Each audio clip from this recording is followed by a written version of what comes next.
The way we'll do this. 9 years ago, Jed Brubaker was scrolling through Facebook on his computer. And I ran across a profile of a friend, and something was just a little bit off about it. He looked further. And eventually, yeah, it became clear that, yes, this friend of mine had died. He was shocked and sad, and as a computer scientist, also surprised. Facebook had continued to send reminders of her birthday and advanced her age in her profile after her death. He decided there was a problem here. There was something that needed to be done. What is the new hotness? Brubaker, who now teaches in the Information Science Department at the University of Colorado Boulder, began delving into the issue. Facebook reached out to him. That led to Legacy Contact, a feature that allows users on the site to designate people who will care for your Facebook account and profile after you die. For years, we perused newspaper obituaries to find out who had died. That's much less true nowadays.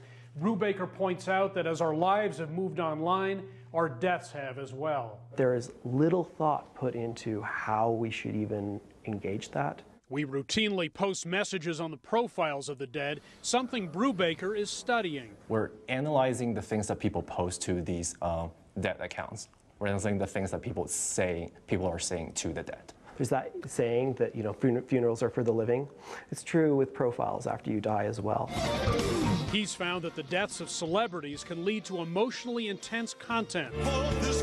Fans of those stars report feeling quite offended and shocked as others would show up saying things like, well, people die all the time, or, he wasn't all that great. One web designer whose Facebook year in review featured a photo of his daughter who had recently died coined the term algorithmic cruelty to describe the way death is handled on the internet.